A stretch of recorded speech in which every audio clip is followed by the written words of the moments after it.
तो अभी तक हमने क्या देख लिया, ये केस 2 देख लिया, when lift is moving with downward in downward motion with uniform acceleration a, और a को हमने क्या बोल रखा है, लेस देन टू g। अब इसी की सेकंड सिचुएशन लेते हैं। सेकंड सिचुएशन 2 है ना, केस 2 की ही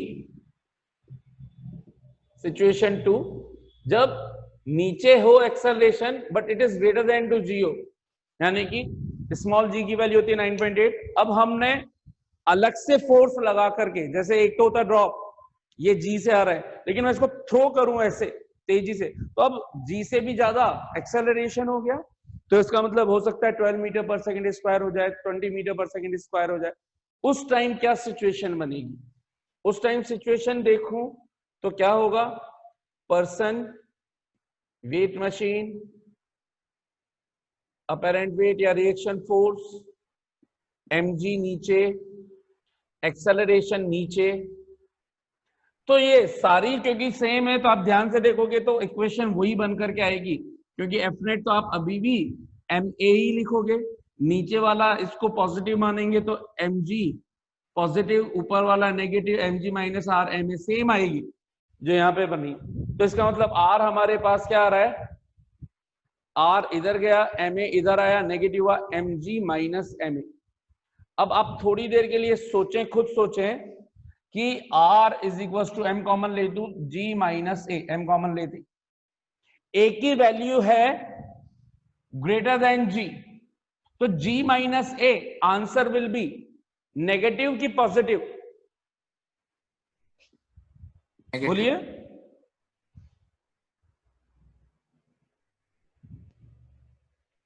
बोलिए क्या होगा? नेगेटिव।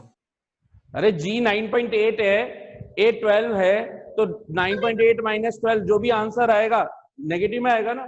तो ये this answer is negative. Negative का मतलब r की जो डायरेक्शन है, r की जो डायरेक्शन है mg माइनस एम ए, वो नेगेटिव हो गई, यानी कि इसका अपेरेंट वेट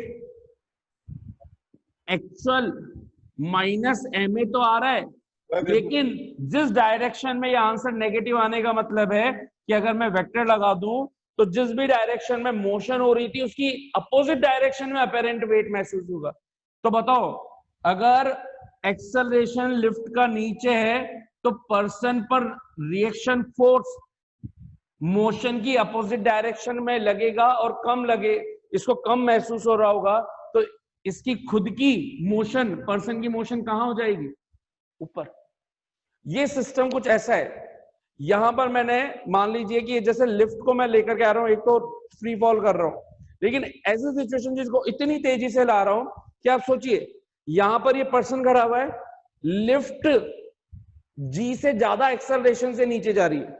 लिफ्ट खुद क्या है, जी के जी होता तो ये साथ के साथ बनी रहती, लेकिन जी से ज्यादा तेजी से जा रही है, तो प्लेटफॉर्म तो चला गया नीचे, उसके कंपैरिजन में पर्सन कहां चला गया? ऊपर। तो ये फेमस क्वेश्चन आता है तो कि पर्सन का क्या होगा, ये पर्सन का हेड लिफ्ट की ऊपर वाली वॉल से टकरा जाएगा, ये इससे चिपक जाएगा लिफ्ट के ऊपर वाले हिस्से से। आप खुद सोचिए कि ऊपर भी यहां पर इसकी वॉल है, नीचे ये प्लेटफॉर्म है, प्लेटफॉर्म एकदम से नीचे से तेज चला जाए तो उसके कंपैरिजन में पर्सन कहां चला गया, और पूरा डब्बा एक साथ ऊपर से नीचे आएगा, तो ये प्लेटफॉर्म तो यहां से ऐसे नीचे आ गया, तो ये इसके टकरा गया, कहां से? अपर वॉल से टकरा गया। और अगर बहुत ज्यादा तेजी से आएगा तो क्या हो जाएगा? इससे क्रैश हो जाएगा। सो फेमस क्वेश्चन रहता है कि अगर एक्सेलरेशन ज्यादा कर दिया जाए तो क्या होगा ग्रेविटी से ज्यादा करने पर? Then the person will hit the upper wall of the lift in such situation.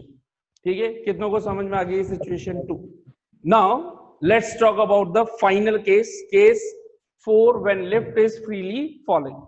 सो ये हमारे अब तक केस 1 2 3 मैंने स्टार्टिंग में करवा दिया था। Last case let's discuss when the lift is freely falling. तो इसी को कर देता हूं मैं case 4, lift is freely falling. अब दीजिएगा, अगर फ्री फॉल हो रही होगी तो इस टाइम पे एक्सेलरेशन क्या हो जाना चाहिए? फ्री फॉल का मतलब जो भी सिस्टम का एक्सेलरेशन हो वो जी के बराबर होना चाहिए। फ्री फॉल का मतलब ये, इसको ड्रॉप कर रहा हूं, ड्रॉप करते ही इसमें जो भी इस पेन यानी सिस्टम में जो भी एक्सेलरेशन एक्वायर्ड हुआ क्या हुआ है, जी के बराबर हुआ है। तो हम क्या बोल देंगे यहां पर, a will be is equal to g, और नीचे ही होगा, फ्री फॉल होगा तो कंपलसरी डायरेक्शन डाउनवर्ड होगी। तो इसका मतलब एक्सेलरेशन ए जिसकी वैल्यू जी के इक्वल है वो नीचे हो गया। तो इस टाइम पर a is equal to g, f net क्या लिखूंगा मैं, f net is equal to m a, और ए खुद क्या है एम जी। अब यहां पे क्या लिखूंगा, एम जी नीचे की तरफ है तो ये सिचुएशन चेंज हो गई हमारी, क्या लिखूंगा, नीचे वाला force positive, mg minus R is equal to mg। इस r को इधर ले जाऊं और mg को इधर ले जाऊं तो मुझे क्या मिला, mg minus mg, zero, apparent wait zero. इसका मतलब हो गया कि आपको अपना कोई वेट फील ही नहीं होगा।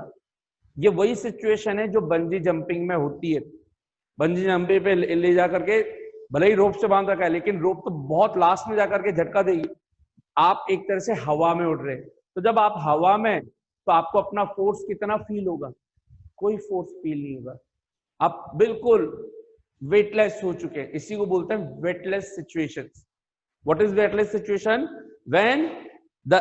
when the system is moving with the same acceleration of gravity, a is equals to z, then the person will be experiencing wetless condition, he will be experiencing no weight। क्यों नहीं करेगा, आप सोचिए, ये wait इसलिए महसूस कर पा रहा है, या आप लोग वेट अपना इसलिए महसूस कर पा रहे हो, आप खड़े होकर देखिए जहां पे भी, फ्लोर पर खड़े होकर के देखिए जहां पे भी, आप अपना फोर्स लेग्स पर, अपनी बॉडी पर इसलिए फील कर पा रहे हैं क्योंकि रिएक्शन फोर्स फ्लोर से मिल रहा है। सोचो, इमेजिन करो, आपका फ्लोर जैसे ही आप खड़े हो और वो नीचे जाना चालू हो जाए, ए इज इक्वल टू जी से, तो आप भी उसी जी से नीचे जा रहे होंगे और वो भी नीचे। तो आप कभी भी वेट मशीन पर अपना फोर्स लगा ही नहीं पाओगे ना। रीडिंग तो ये तब देगी जब इसके ऊपर फोर्स प्रेस हो, लेकिन आप इस पर फोर्स लगाना चाह रहे हो, उतने में तो ये नीचे आ गई, फिर आप भी उतने में नीचे आ चुके हो। तो ये सिचुएशन ऐसी चल रही है। अभी तो ये है कि ये देखिए वेट मशीन है, मैं यहाँ पे फोर्स लगा रहा हूं, इसको प्रेस कर रहा हूं तो मुझे फोर्स मिल रहा है, लेकिन जैसे मैंने फोर्स लगाना चालू किया ये भी नीचे जा रही। सो कभी भी ये फोर्स इसके ऊपर प्रेस हो ही नहीं पाएगा, हो ही नहीं पाएगा। तो ये रीडिंग हमेशा, रीडिंग कितनी मिलनी चाहिए वेट मशीन की reading, tell me, weight machine, what should be the reading of weight machine in this situation, everyone? Zero. Got it? So this is called the weightless situation. How many of you understood it?